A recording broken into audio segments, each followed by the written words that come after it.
Ya, selamat sore Reza dan juga saudara. Kalau data resmi dari pihak rumah sakit, memang masih belum ada update Reza dan juga saudara. Sesuai dengan data tadi pagi, korban yang telah ditangani secara keseluruhan dirujuk begitu korban gempa yang dirujuk ke RSUD Sayang ini ada sebanyak 656. Lalu juga dari RSUD Sayang yang dirujuk ke rumah sakit di luar RSUD Sayang untuk mendapatkan penanganan medis yang lebih intensif. Ini ada sebanyak 145 pasien begitu Reza dan juga saudara. Jadi kalau untuk tadi pagi informasinya sisa 86, di mana ada 112 korban meninggal dunia yang kemudian ditangani di RSUD Sayang.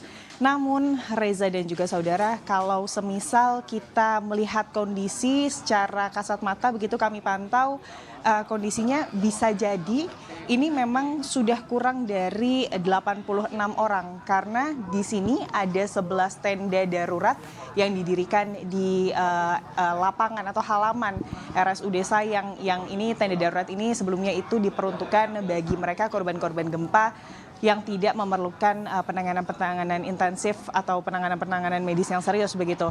Dari ke-11 tenda yang masih berdiri hingga saat ini, kami melaporkan dari tenda yang paling banyak atau paling terisi.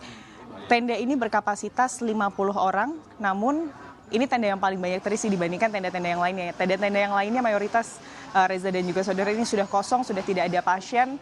Namun di tenda kami melaporkan ini yang sebelumnya kapasitasnya adalah 50 orang, saat ini kami hitung hanya tinggal 4 orang atau tinggal 4 pasien saja begitu. Ini karena memang pasien-pasien yang sebelumnya ditangani di sini sudah berangsur-angsur membaik begitu sehingga dapat diperbolehkan pulang.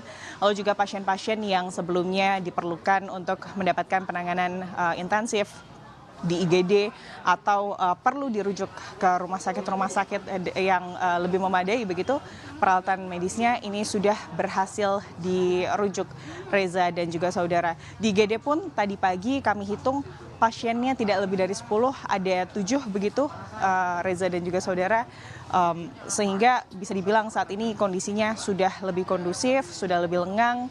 Korban-korban pun yang sebelumnya harus mendapatkan perawatan ini sudah teratasi oleh tenaga medis. Dan kalau kita melihat dari lalu lintas ambulan Reza dan juga saudara, ini hingga sore hari ini sejak tadi pagi bisa kami laporkan bahwa ini sangat jauh berbeda dibandingkan dengan 1 atau 2 hari ke belakang. Kalau 1-2 hari ke belakang ini benar-benar lalu lintasnya begitu intens, begitu cepat Reza dan juga saudara. Namun untuk hari ini kami bisa laporkan mungkin 7 paling banyak sampai sore hari ini ambulan yang membawa atau mengangkut korban-korban gempa yang kemudian dibawa ke RSUD Sayang ini, Reza. Iya, Vida, bisa Anda gambarkan seperti apa suasana di tenda di sana dan rata-rata para pengungsi di sana mengalami sakit apa dan mengeluhkan sakit apa mereka?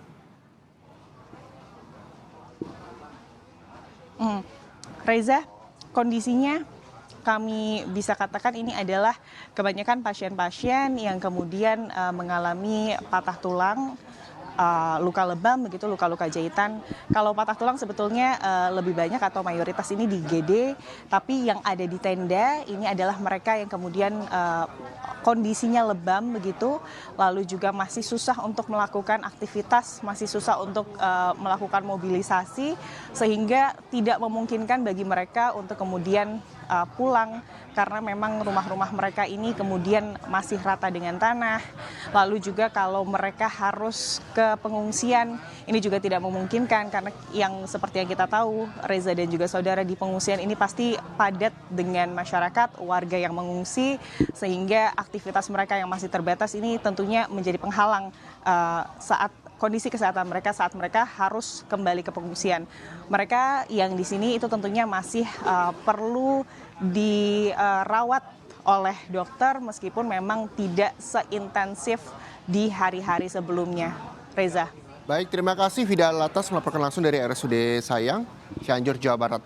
Ada kabar baik saudara bahwa sejumlah pasien juga telah pulang, telah sembuh, namun masih ada juga yang masih dalam perawatan di sana.